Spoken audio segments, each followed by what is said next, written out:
Alors, Sidoine Apollinaire a vécu au 5e siècle de notre ère, à peu près de 432 à 480.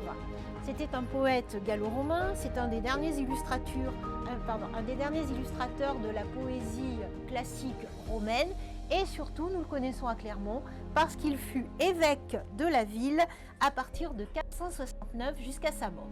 Alors, un des faits marquants de Sidoine Apollinaire, c'est d'avoir défendu la ville contre les Wisigoths, car la ville était assaillie par les barbares et Sidoine, sur les murs, sur les remparts de Clermont, a résisté et a poussé les Auvergnats à résister aux barbares.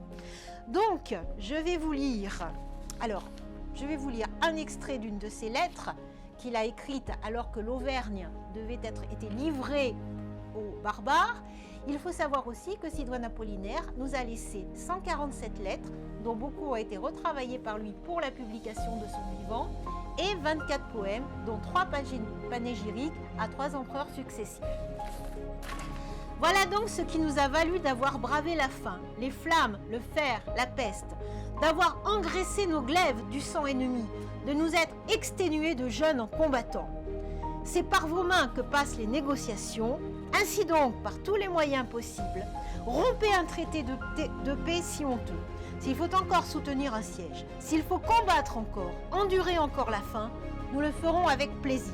Mais si nous sommes livrés, nous que la force n'a pu vaincre, il est certain que vous avez imaginé ces transactions lâches et barbares. Alors, pour terminer, je vous lirai 2 petites choses. Tout d'abord, quelques vers d'un poète du XXe siècle, Tristan de Rheims, dans Songes du poète de 1931.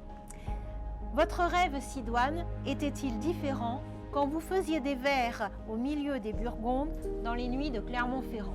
Et pour faire le lien avec notre association, juste un petit billet d'humeur qui m'a échappé l'autre jour. Delenda est Carthago, disait Caton l'Ancien.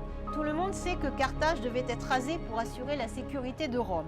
Et elle le fut dans les forts. Delendum est Augusto Nemetum, disent avec conviction et assurance les massacreurs de Clermont. Qui sont-ils donc, ceux qui ont juré que notre cité devait être bétonnée, que chaque parcelle d'un patrimoine historique et beau, chaque jour érodé, devait disparaître au profit de la laideur désormais bien ancrée dans nos mœurs? Qui sont-ils? D'où viennent-ils, ces apôtres de la démolition, des vieilles pierres et du tout béton, du tout pseudo-moderne qui fait hurler? Comme vraisemblablement ils n'ont pas de patrie et encore moins de sens de l'histoire, encore moins de l'harmonie, nous en déduirons que pour notre malheur, notre petite patrie a été livrée à des extraterrestres qui ont pour mission non de préserver le patrimoine, mais de l'anéantir. Que c'est beau, un désert de ruines fumantes où même l'herbe ne repoussera pas, et hop, coulons du béton. Et oui, ce sont les Huns qui ont pris le pouvoir.